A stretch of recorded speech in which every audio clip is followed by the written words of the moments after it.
Vitamin C juga membantu untuk makan radikal bebas.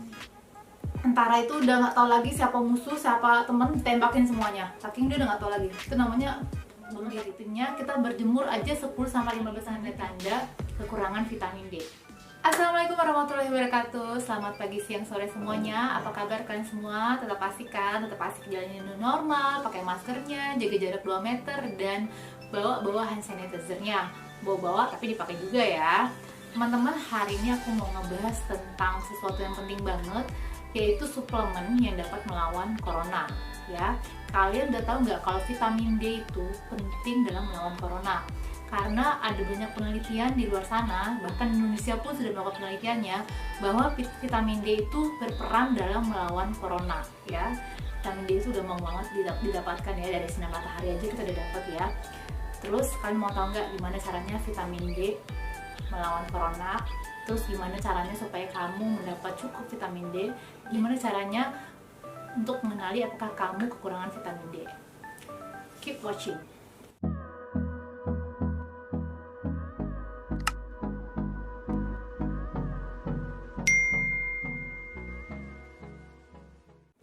Oke teman-teman, vitamin D itu sudah banyak penelitiannya kalau penyakit corona akan lebih berat pada orang-orang yang memiliki vitamin D-nya levelnya rendah ya.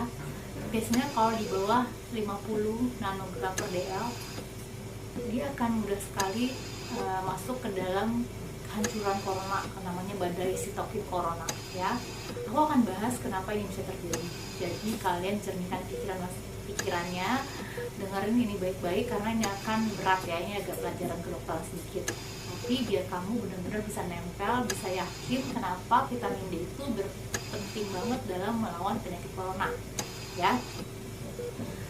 Italia, Spanyol, Inggris merupakan negara yang benar-benar mengalami efek yang cukup berat untuk penyakit coronanya. Banyak yang meninggal ya, sehari itu bisa 1000 sampai 1500 meninggal. Ternyata sudah ada penelitiannya bahwa level vitamin D mereka tuh rendah ya. Dan vitamin D ini ternyata dalam penelitian ini udah banyak penelitiannya, dia benar-benar protektif untuk saluran pernapasan ya, vitamin D ini. Kenapa? So keep watching. Jadi dalam tubuh kita itu ada yang namanya sistem renin-angiotensin. Jadi Tuhan itu sudah baik banget sama kita ya, dia bikin kita seimbang ya, yang jahat sama yang buruk ya, yang cantik sama yang jelek ya, yang ganteng sama yang jelek, kayak gitu lah, pokoknya seimbang ya. Yang hemat sama yang boros itu sih diseimbangkan, ada semuanya. Jadi ada namanya angiotensin, renin-angiotensin system. Ketika tekanan darah kita turun, maka ginjal itu akan melepaskan renin. Renin itu akan merubah angiotensin 1, angiotensinogen yang dilepaskan oleh liver berubah menjadi angiotensin 1. Nah, di paru-paru, angiotensin 1 akan berubah menjadi angiotensin 2 oleh ACE. ACE itu adalah angiotensin converting enzyme. Nah, angiotensin 2 ini jelek pengaruhnya teman-teman. Jadi kalian dengerin ya, angiotensin 2 itu jelek. Nah, oleh ACE2, angiotensin 1 akan dirubah menjadi angiotensin 19, sedangkan angiotensin 2 yang jelek tadi dirubah menjadi angiotensin 17 yang perannya bagus banget dalam melawan kejahatan dari angiotensin 1 ya. Jadi ACE2 ini berperan banget dalam melindungi tubuh kita dalam kejahatannya angiotensin 1 ya, supaya seimbang, bukan jahat ya, biar seimbang aja dunianya, biar seimbang aja tubuh kita itu. Angiotensin 1 ini perannya adalah menyebabkan peradangan. Jadi kalau kita demam, paru-paru kita terisi cairan, kemudian jadi gatal-gatal, nah kayak gitu tuh kerjanya angiotensin 1 ya. Terus dia bikin tekanan darah kita naik, jadi pembuluh darah kita jadi menyempit, aliran darah ke mana-mana tuh jadi nggak lancar, sehingga tekanan darah kita naik ya, bisa sakit gagal ginjal dan lain-lain ya, karena aliran darahnya nggak bagus untuk sampai ke sel-sel yang membutuhkan.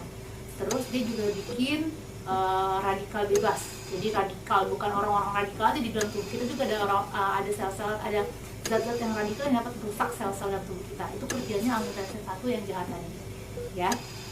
Terus dia juga menyebabkan bunuh diri sel. Jadi namanya, ada istilah kerennya apoptosis. Jadi sel kita tuh bunuh diri. Itu kerjanya angiotensin 1. Nah, kerjaannya ACE2 itu membuat angiotensin 1 tobat menjadi angiotensin 17. Nah, angiotensin 17 itu kerjanya adalah vasodilatasi sel. Jadi yang sempit tadi dilebarin, vasodilatasi sel ya, ingat ya. Kemudian dia menyebabkan anti-inflamasi. Jadi tadi yang yang gatal, yang bengkak, cairan di paru-parunya banyak, itu disembuhkan. Dia jangan sampai terjadi. Itu kerjanya angiotensin 17. Terus kemudian dia juga bikin makan telur radikal bebas. Nah, itu juga kerjanya angiotensin 17. Vitamin C juga membantu untuk makan radikal bebas ini. Jadi juga penting. Sedangkan anti-inflamasinya itu bisa dengan obat yang namanya dexamethasone. Tapi itu harus dokter semuanya ya teman-teman. Kalau vitamin C kalian bisa makan dari jeruk ya, sehari 1 jeruk itu udah cukup buat kita untuk kebutuhan vitamin C kita sehari-hari. Kemudian ada juga dia juga berperan dalam anti bunuh diri. Jadi jangan sampai sel-sel kita itu bunuh diri. Itu kerjanya angiotensin 17 yang diakibatkan oleh angiotensin ACE2. Jadi ACE2 itu baik banget perannya. Nah, vitamin D meningkatkan ACE2. Kalian tahu nggak, korna itu nempelnya di mana? Nempelnya di ACE2 yang tadi harusnya melindungi kita. Dia nempelin, pepetin terus ACE2-nya, sehingga ACE2 tuh nggak bisa kerja. Padahal ACE2 tuh kan fungsinya tadi untuk membentuk angiotensin 17 yang fungsinya untuk melindungi sel-sel kita dari bunuh diri, dari peradangan, dan lain-lain. Dia nempel, pepetin terus angiotensin ACE2 itu. Nah, vitamin D itu meningkatkan jumlah ACE2 dalam tubuh kita, sehingga bisa terjadi keseimbangan. Ya, kan dengan rendahnya level vitamin D, orang-orang dengan hipertensi, orang-orang dengan penyakit jantung, penyakit paru-paru kronis, sama orang dengan penyakit gula, dia juga rendah nih. Dia juga nggak seimbang gitu imun sistem mereka, sehingga terjadi namanya badai sitokin. Apa sih badai sitokin itu? Tadi udah vasokonstriksi, inflamasi, apoptosis, bunuh diri, kemudian radikal bebas di mana-mana.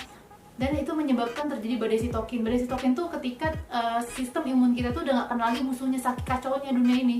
Jadi kamu pernah gak dengar ada tentara itu udah gak tahu lagi siapa musuh, siapa teman, ditembakin semuanya. Saking dia udah gak tahu lagi. Itu namanya bunuh diri.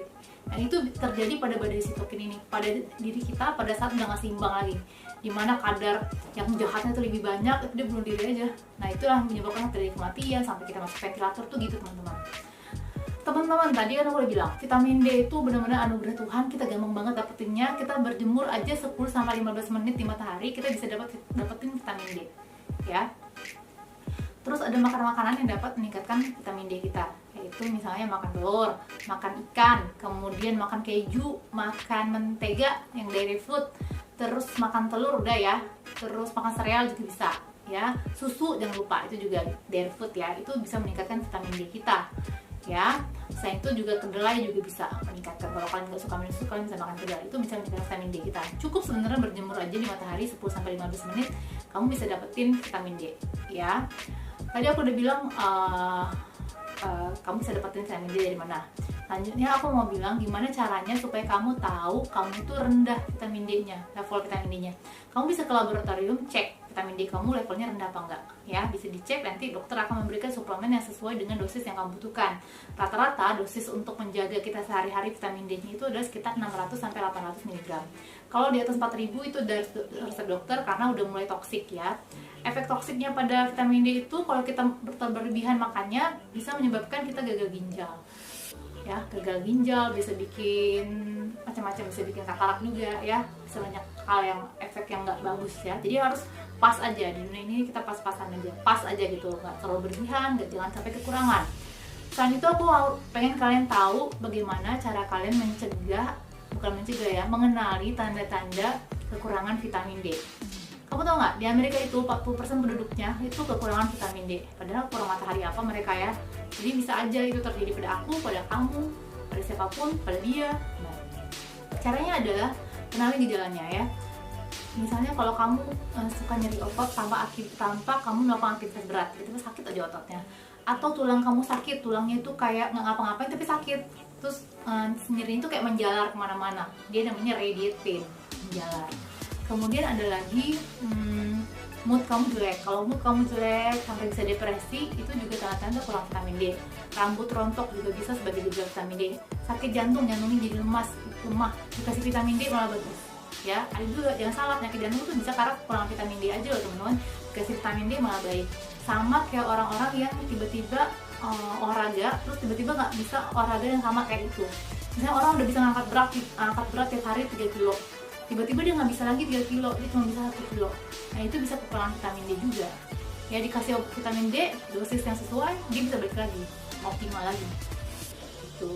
Terus apalagi ya, gangguan penurunan fungsi kognitif juga, karena dia berperan dalam menjaga dia berperan sebagai neuroprotektif, jadi kayak pelindung otak gitu. Penyakit jantung udah. Terus abis itu ada juga orang-orang kulit hitam, itu juga gampang banget kurang vitamin D karena kadar melanin mereka tinggi, sehingga sinar matahari itu untuk merubah vitamin D nya jadi lebih susah ya, merubah kulit kita jadi vitamin D. Atau orang-orang yang berpakaian tertutup seperti saya misalnya juga bisa kekurangan vitamin D karena kurang ada matahari, tapi bisa kamu lakukan karena waktunya cuma 10-15 menit aja. Aku cari tempat sempit aja, aku bisa kena matahari seluruhnya gitu aja. Teman-teman, kalau kalian suka video YouTube aku ini, kalian bisa subscribe, jangan lupa dibunyikan belnya, dan jangan lupa di like, comment, and share ya. Dah.